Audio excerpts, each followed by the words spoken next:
Dans l'épisode du 18 septembre d'Un si grand soleil, Virgile est hanté par le souvenir de Léa alors qu'il se trouve dans l'entrepôt en feu où Tom s'est planqué.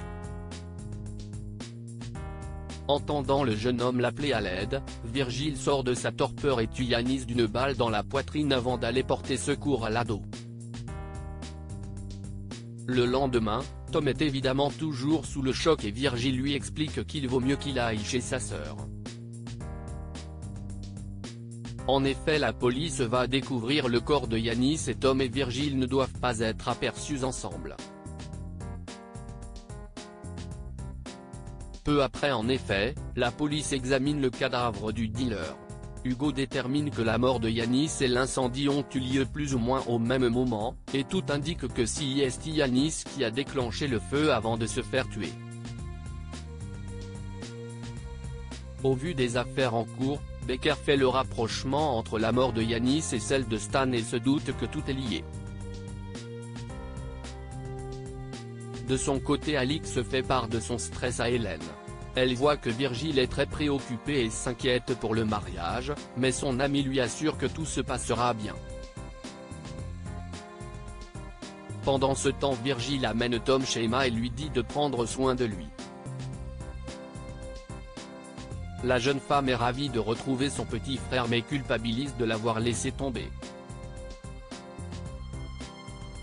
Le frère et la sœur se prennent dans les bras, soulagés de se retrouver.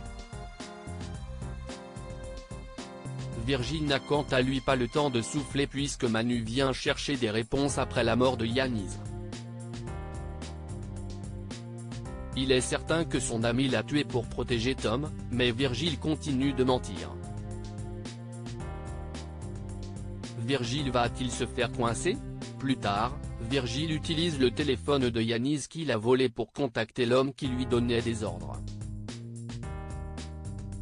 Lorsqu'il a Aubert au téléphone, il lui explique avoir tué son complice et lui ordonne de laisser Tom, sans quoi il donnera le portable de Yanis, véritable mine d'informations sur le trafic de Bouddha Blue, à la police.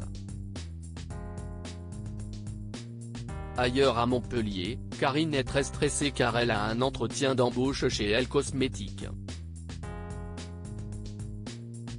Henrik en veut toujours à Léonore d'être allée voir Elisabeth dans son dos, mais elle explique qu'elle voulait juste qu'il accorde un entretien à Karine et qu'il n'est en rien obligé de l'engager. Pourtant au moment de l'entretien, Henrik a la mauvaise surprise de voir qu'Elisabeth veut y assister. Elle vante les mérites de Karine et pousse Henrik à l'embaucher. Quand Karine annonce la bonne nouvelle à sa fille, elle précise qu'Elisabeth Bastide a sûrement fait ça pour se racheter une conscience. Elle fait en effet partie de l'organisation responsable de leur expulsion.